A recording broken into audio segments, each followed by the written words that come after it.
Africa Media Live TV. Kindly subscribe to our YouTube channel to get updated on the trending gist, latest news all over the world. Like our page, subscribe, and share with friends. Thank you.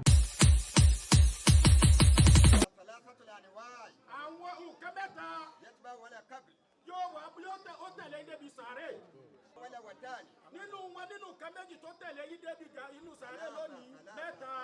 nǹkan mẹ́ta tó bá ń dé ti sàárè lónìí méjì ó padà nínú tó bá ń dé nu sàárè ìkan péré náà ni ó ṣẹ́kù fún yín ìdí ó bá ń ṣẹ́kù nínú sàárè àkọ́kọ́ mbẹ̀ ìyàwó yín dé ó bá yín dé tí bèbè sàárè ìyàwó padà torí pé dòkú bẹ́ẹ̀ yóò bá sì dòkú kò ní tẹ̀lọ́kọ rẹ̀ àwọn ọmọ àti gbogbo àwọn ẹgbẹ́ yìí àti gbogbo àwọn àjọ àti bàbá wa ìmáàmù jẹ̀kú gbó bàbá wa ìmáàmù léjìgbò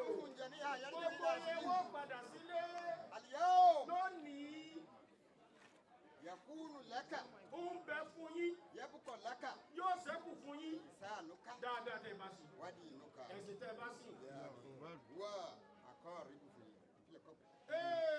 òun náà ni ó dúró tì yín nínú sàárè baya misbah bàbá mi sì máa dín ní alayka ó dọwọ́ yín alayka ó mọ̀ dọwọ́ yín alayka ó dọwọ́ yín la tansa kalmatul mushara ẹ bá gbàgbé gbọ́dọ̀ la ilaha illallah la ilaha illallah la ilaha illallah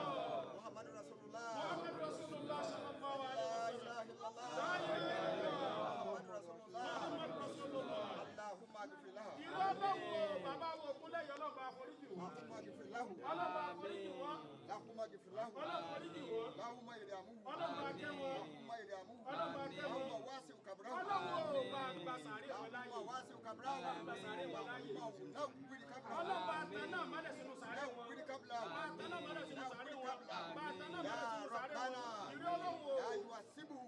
ọlọ́wọ́ mọ́fìyà jẹ wọn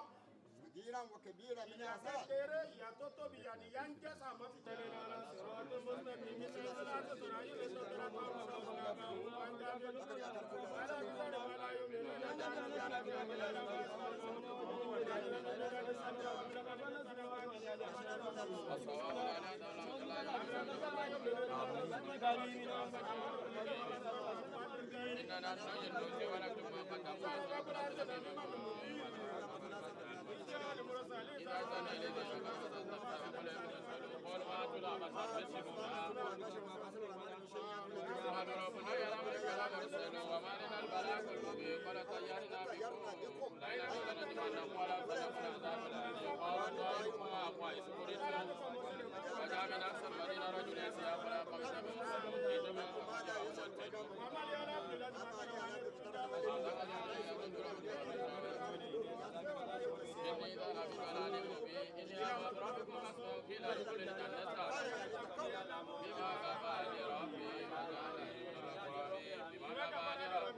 Africa Media Live TV. Kindly subscribe to our YouTube channel to get updated on the trending gist, latest news all over the world. Like our page, subscribe, and share with friends. Thank you.